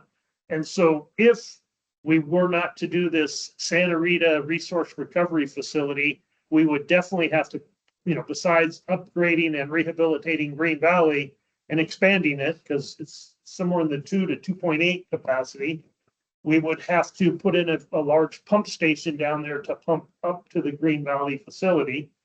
And so, from our belief is that putting a facility in, where we bought that 50 acres that Alejandra showed you on the map there, that is kind of the low point where pretty much everything in the future growth and existing capacities could flow by gravity to that location, including Corona de Tucson. The Corona de Tucson plant can flow west to that facility by gravity. It's just a long ways there. And initially, when we did an evaluation, we were considering Corona. And I've heard people say, well, now Corona's off the table. Corona has never been off the table. We did a study and evaluation of, does it make sense to, the economies of scale to have one big regional facility where all these smaller facilities could flow to? Or do we keep some of these smaller facilities? Because ultimately, water is the name of the game. Where do you need that water to provide, future water service to growth and development? And so you could, like at Corona de Tucson, why take the water down to Sarita if you need it up there in Corona de Tucson? You could keep a Corona plant and treat water up there or recharge water up there and pump. So all this study came about, and it said that there isn't a huge or a very significant difference in cost of combining everything into a regional plant versus running the smaller satellite plants and keeping water in those areas. So we've elected to go with a regional facility. I still think the economies of scale will win out. That's kind of a personal opinion, but there isn't a right or wrong decision, but that's where we're at. That's and we do believe in the longer term future that Corona could also flow to this area, but it's not off the table. It's going to take a while for growth between that longer stretch from Corona down there to this parcel in the town of Sarita area, or in the Sarita area, to fill in. So at some way future date, somebody will decide if that makes sense or not.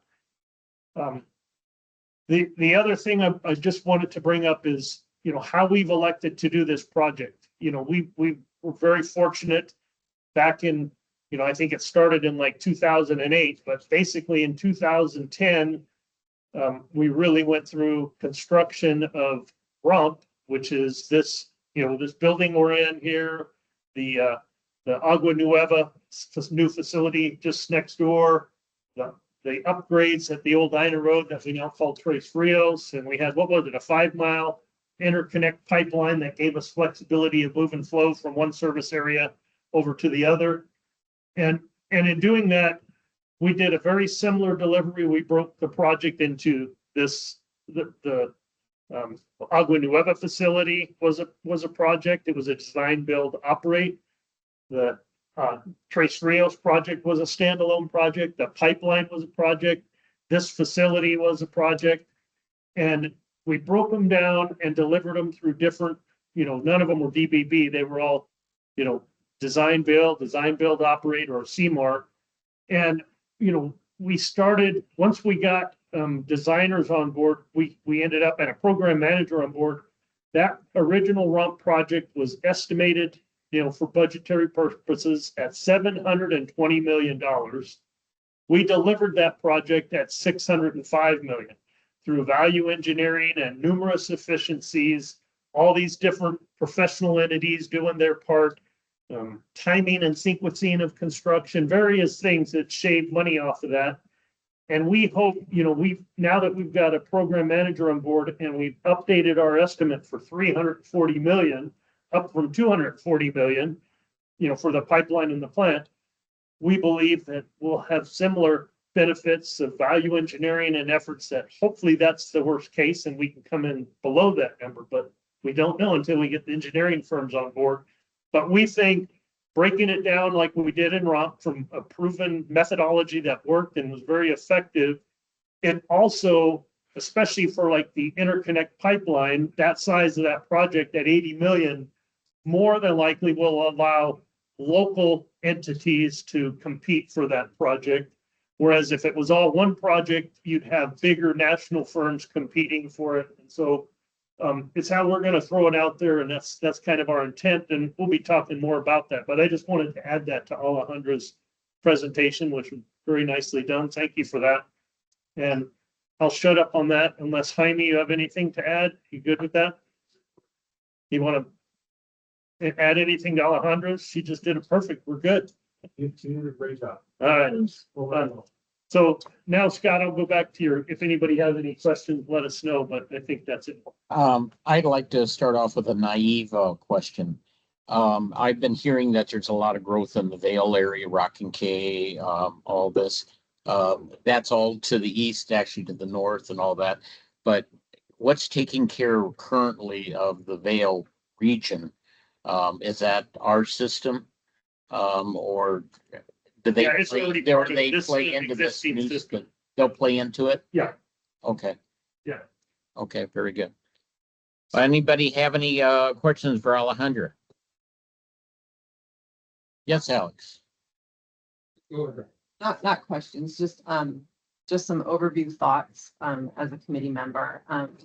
And thank you also to the department for sending over the Corolla report. It was good to see the background due diligence that has been done. And I think, it goes without saying, I've done, that it's very well done. I've done several of these myself in the past, and, I was glad to see the robustness of looking at all four of your options. More loud. And to back what Jackson said, what I saw in the report, for those of you who maybe don't delve into this world, maybe as much as some of us do, all four options at the 2050, whether decentralized or centralized, they come in at the same. There's a table in here that that speaks to that. There's also the further out option of 2075. So CIP wise, centralized or decentralized, the Corolla report concludes same order of magnitude, operationally same order of magnitude. So that due diligence is good. And from that perspective, I am convinced that you've done your due diligence and that inevitably CIP budgets of this size are going to be all roads lead to the same CIP investments, basically, is what that report concludes. So from there, then, because I'm on the financial subcommittee, one of the things that I'm looking at is long-term, we just did the rate increase, right? That was a big deal. First one in 8 or 9 years. So what the financial subcommittee meeting or committee is now having to face is, okay, what are the implications, especially with the extra $120 million or whatever it is. Yeah. That was just divulged to the financial subcommittee. For that reason, as I read the report, one of the things that I noted was that the report is saying that if you look at the budgets that are for all four options, whether at the 2050 or there's an ACCE cost on that, and it does a -50 and a +100 on that baseline. So if you go into the back of that, and as Jackson said, Corona is not off the table in the long run, right? I mean, it's going centralized. So I think what I need the whole committee to hear and to realize, and I recommend if you haven't looked at the B1 through at least B4 sheets, B1 is the one that it appears to me the department is most likely going towards. It's the centralized version. There will be refinements. But from our perspective as a committee, we need to realize that the capital improvement budget all in is about $400 million on that page. You put the +100 or you put the +100 on it, 800 million is the potential 2022 dollars of what the whole thing represents. That's not to scare anybody. I'm not saying that for that reason, but we need to be cognizant that this is the first phase of a longer term capital improvement program that the department is going to ultimately need to come to terms with in the long run for all of the growth, for the closure of the Green Valley plant, for all of the interceptors, for all the reuse lines that need to be built.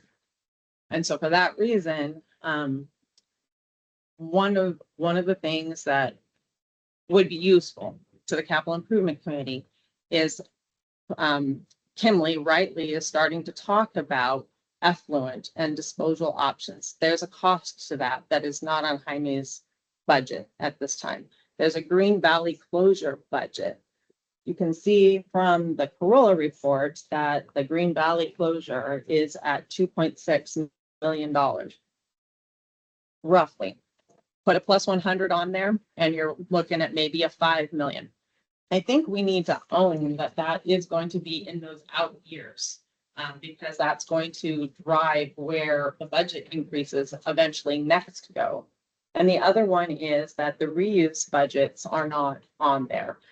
Maybe Kimley doesn't have them figured out with the designers that you're hiring, but it seems like a representation of those costs also need to be included. Right now, from what I'm understanding, is you're at the is $320 million, $340 million from just the interceptor, and from the first phase, which we're saying is an 8 million gallon plant. So those two things align actually with the plus 100 from that B1 page. So I'm good with that. So I guess my request is that if nothing else, it would be useful to the financial subcommittee and others to represent some of those other costs in here in the out years. I think they need to be represented in the 10-year program and in some of these budgets, because as Art has shown us, we are adding a rate increase proposal to the rate increase proposal we just approved last year. We're going to see one for the following year as the request. So we need to see the broader implications, at least to the 10-year, of what all in that you would propose that you'd be seeing. That way, I don't mean this negatively, but the ratepayers don't want to sort of be nickeled and dimed with, oh, okay, now here's the next thing, and here's the next thing. We kind of need to see this as a bigger picture. And this facility report that Kimley has done, I think gives you enough. It gives you enough of a budgetary cost estimate to adequately get those in. The refinement will happen. We can be looking at where the rate increase trends go further down the road. And the secondary thing is that in the report, I just want to bring up, I struggled just a little bit with the numbers because Sahuarita was in, Sahuarita was out, as far as the flows coming over from the plant. And I observed that if you go to chapter 3 of the Corolla report, and you look in section 3.1, that right there, there is a map that has the study of all of the future developments and the users. And additionally, there's table 3.1. And when I read table 3.1, what I see is that there's a line item for Sahuarita WRS service area. I may be incorrect, correct me if I'm wrong, but as I really deeply read this report, it seems like that is the flow long-term, and the report states that's the flow long-term that Sahuarita is going to continue to use, at least, or treat, the town is going to continue to treat. So when I read that and I back that line off, because we are saying that we are not going to take Sahuarita's flows in the near term, right? This plan Not eventually. initially, they the want near- to send them Yeah. afterward. And so where I'm going with this is that it's almost like there is you've got, if there, you had a slide, Alejandra, with your flows. There, phase 1. In my mind, as I read this, if I'm not incorrect, there's almost a phase 0 that's going on, which makes sense operationally. We have to think, when we think in terms of these kind of reports, we have to think operationally in the near term on how you're going to initiate the plant and bring it up with flows, and in the long term where you need it to go. Even the interceptor needs to be sized probably for build out versus otherwise. So I guess I would just advise really taking into account that table 3.1 when we're thinking about those flows, because if we are hardcore going towards an 8 million gallon per day plant right now in the near term. Maybe not a 4 million gallon per day plant or even a 2.8 with a redundancy. We are having the ratepayers pay now. And the ratepayers that this report say are going to flow to those plants in the near term, even up through, goodness, 2035, 2040. Those ratepayers are the ratepayers that already paid for the Green Valley plant. So we're almost moving flow from one place to another for, I think, a long-term option that everybody is wanting. Or recognizing that you want to have your operation move to a centralized plant with all the good technology. Take a look at the flows and think about it operationally. How are you going to, and I guess I would just like more clarification on that. Moving the flows, because Alejandro was showing 3 to 4 million gallons per day coming, which mostly it looks to me by the chart like it's coming from mostly the Green Valley users in the near term. Right. So that's where I'm going, is that we just need some clarity as to what users are coming online and clarity on kind of the implications to the ratepayers. And it looks like right now, from what I see, even without those other pieces in the Green Valley closure and the reuse lines, we're having rate increases. And it's mostly going to be on the Green Valley and Sahuarita area ratepayers plus the rest of the county in that near-term time. Okay. So not strong objections, but I'm just noting that there's some near-term implications of how we're funding this and how we are stepping into it. It's that it's not even the phase one, it's this phase zero almost that look, that's just my feedback.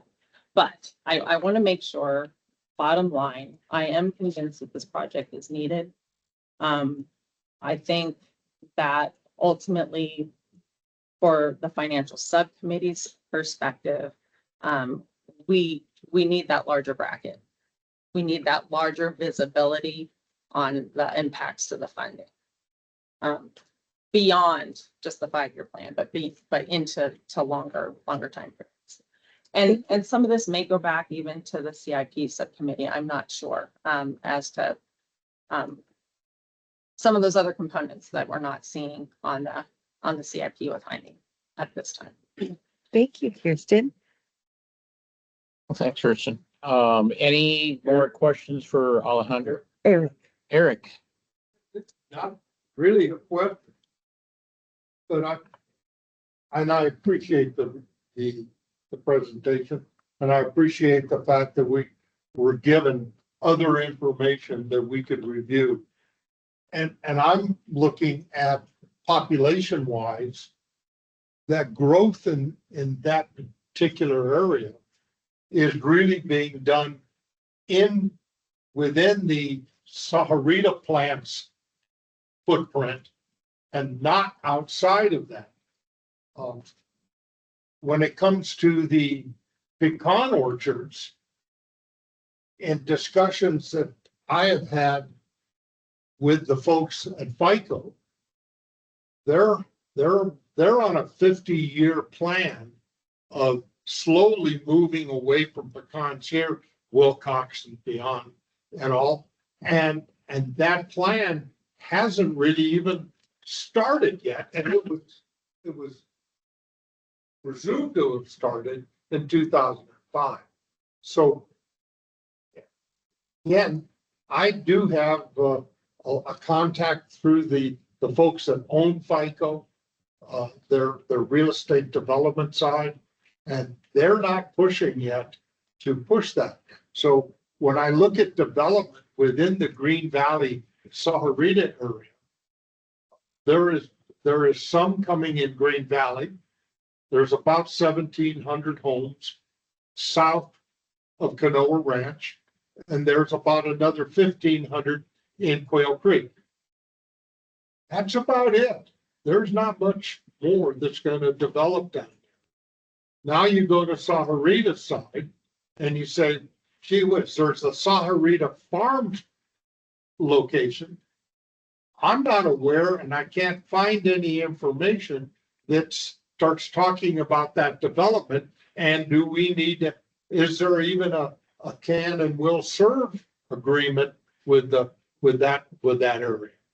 So the final part is that when you go to the eastern side of the FICO pecan orchards, I think there's gonna be some leapfrogging in development. Some areas are gonna get developed and then bypassed, and another areas get developed.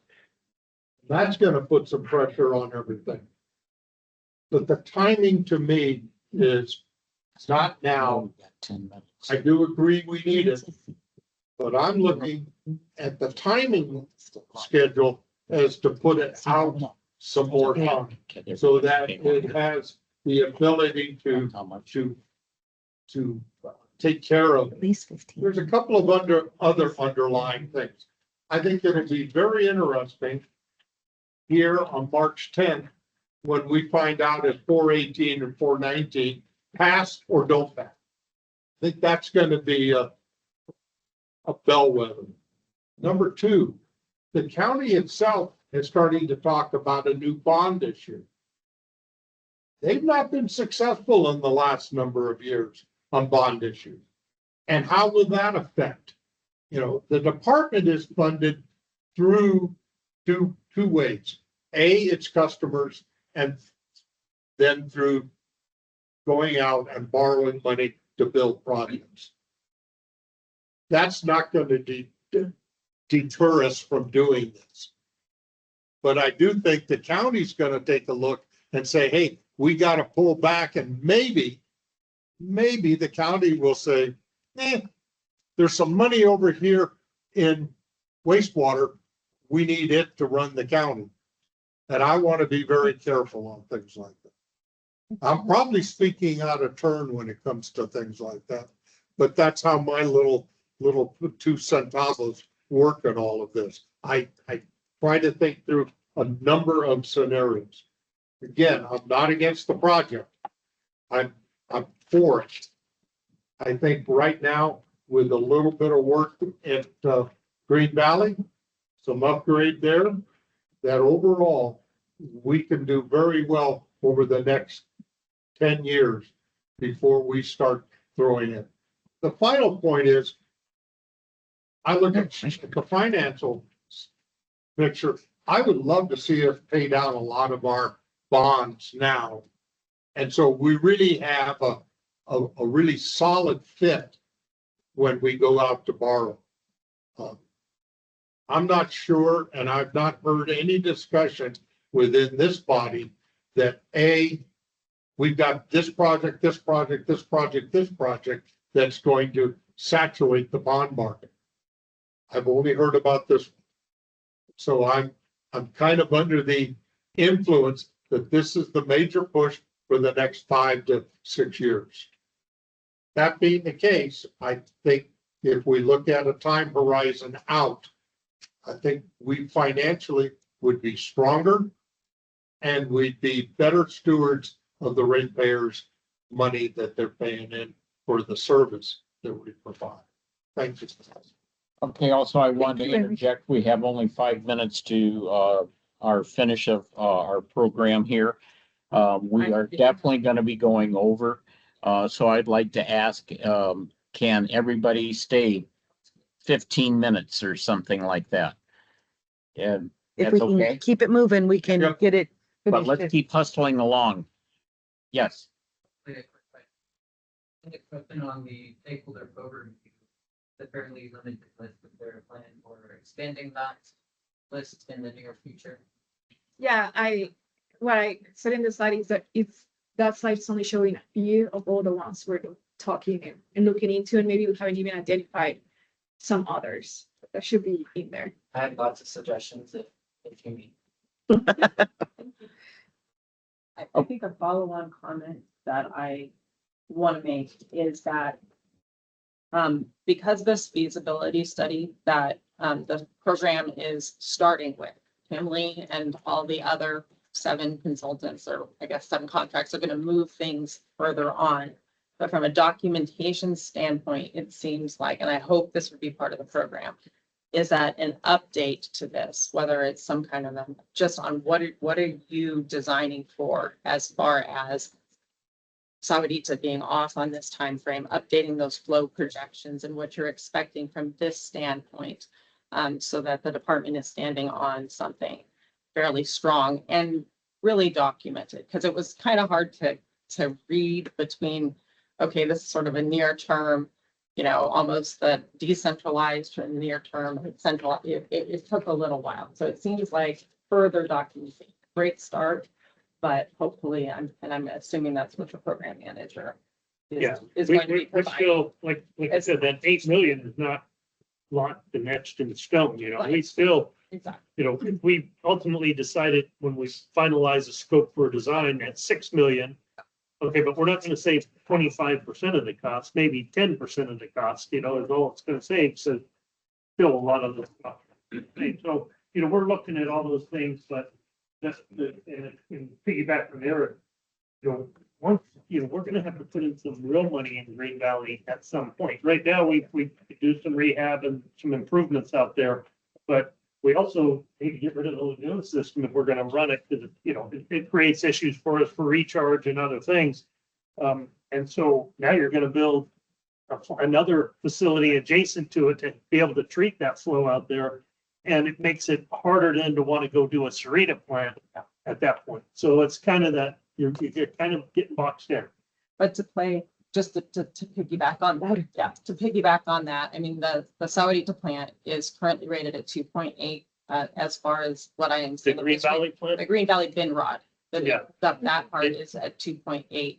With the bin rod, it's designed to make Class A plus water. but it can't do that without some Some biological upgrades. Yeah, and I understand, Hydraulically. and even like some aeration, I understand some short-term investments. So I think it would be worthwhile as well for this to look at short-term. Do you run that plant another 5 years? Do you run that plant another 10 years while you're waiting for the flow to come up and on in order to do even 4 MGD there? Well, right now it has to run 5 years Yeah. because this is 2031. Well, So, sorry, anything that's after that.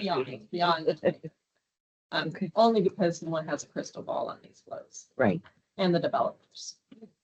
Okay. That getting to this point takes 10 years. Oh, We have yes. 5 years of studying, we have 5 years of programming, designing, construction. So you add all of that, you have a 10-year outlook that you're. Our flow's not going online in 2031? Yes. Okay, 5 years of now to 2031.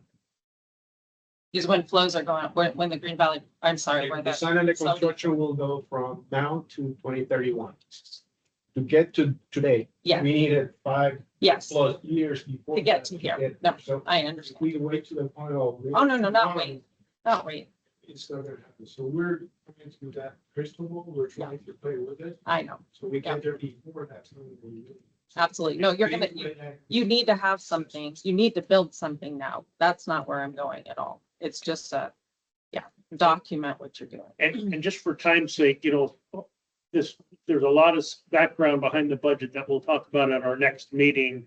That, Art and Michelle presented the potential 3% increase, not a 1.75 for those 2 years.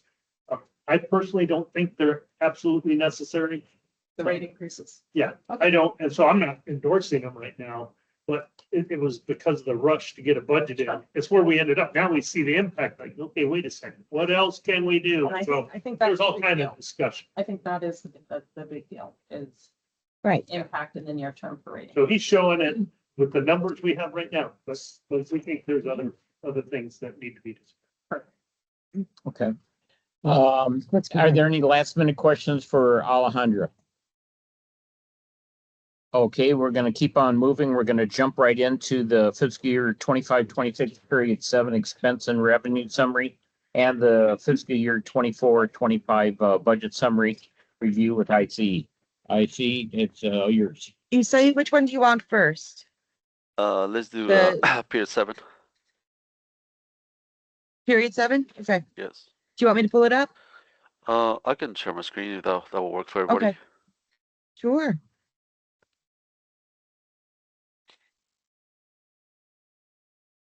Actually, let me know when you be able to see it.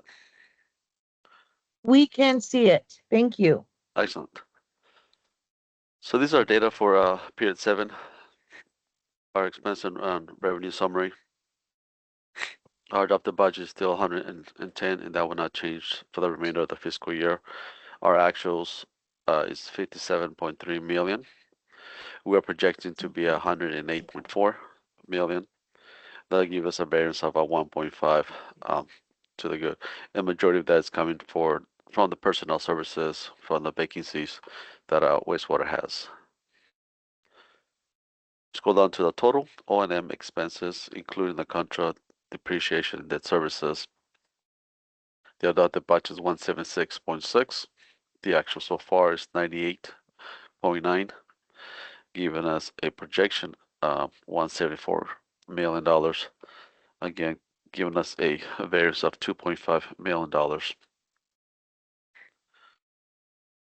Scrolling down to our revenue, adopted budget was 204.4 million. So far, we have actuals of 108.3 million. And we're projecting to be 203.1 million, and slightly under at 1.3 million. Majority of that is coming because of the biogas has been down for quite some time. That we have projecting at 1.8 million versus up 4.6 million that we were budgeted for. So majority that's coming from that section there. And down here on the radiant ratio, the budget was 1.32, and as Art mentioned it, the forecast is 1.39 so far. Do we have any questions on this report before I switch to the other one that was requested? Anybody have any additional questions on this section?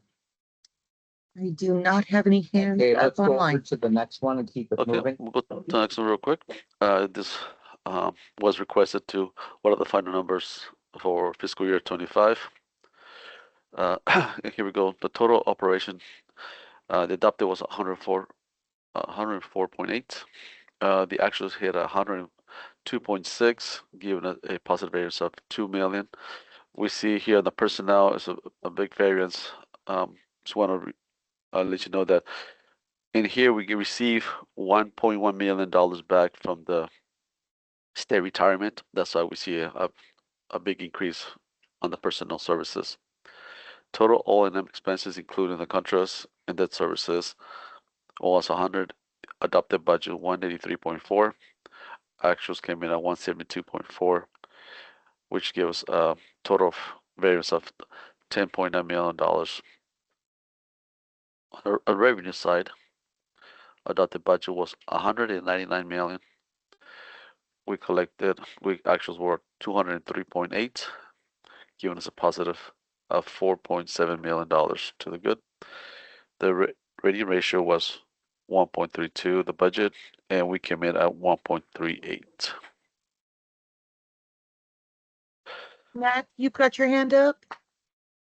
Yes, thanks, Isai. I appreciate y'all bringing this final report to the committee. Yes, sir. Thanks for that. And I just wanted to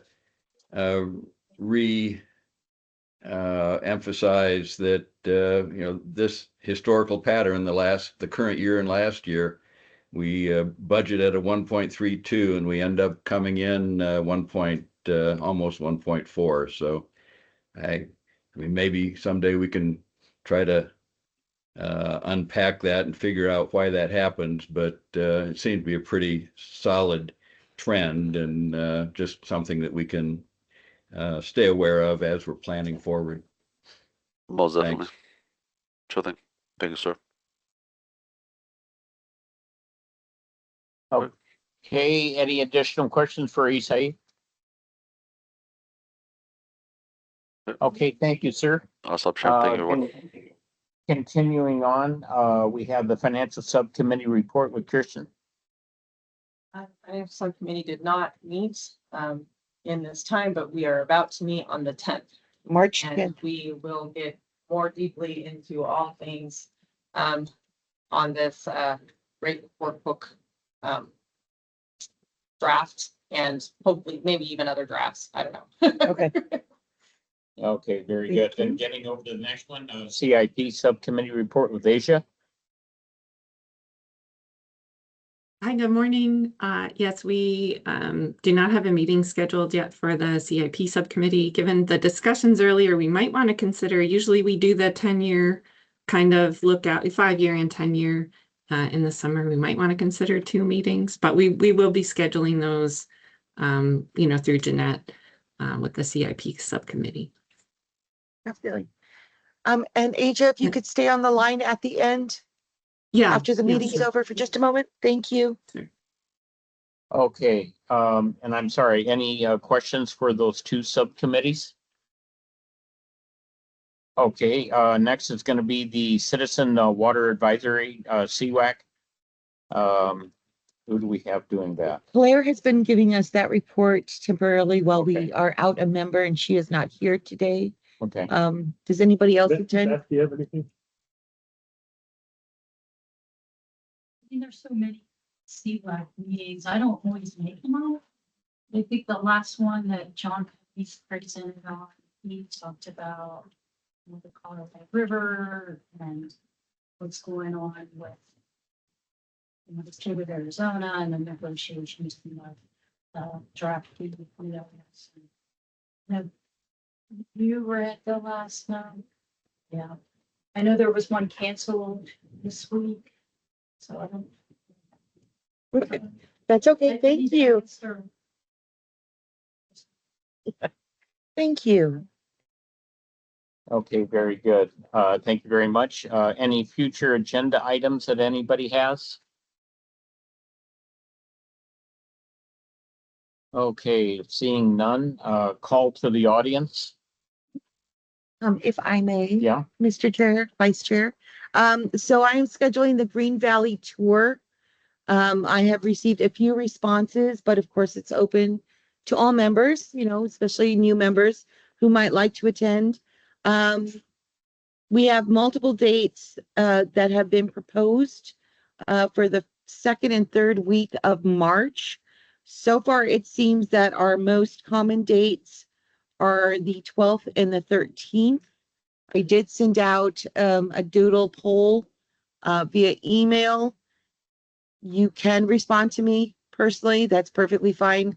The doodle poll does allow you to go in and select dates where you can attend or even tentatively attend. So if you guys could give me some of your responses, even to just no, I'm not interested, that works just perfectly too. And that was it. Move on. Oh, and also I do want to thank Jackson and Alejandra for a great thing about Santa Rita and that enlightening and that. You're doing a great job. Thank you very much. Okay, do I have a motion to adjourn? And do I have a second? Alejandra? She wants out of here too. Okay. Okay, thank you. Al and favor say aye.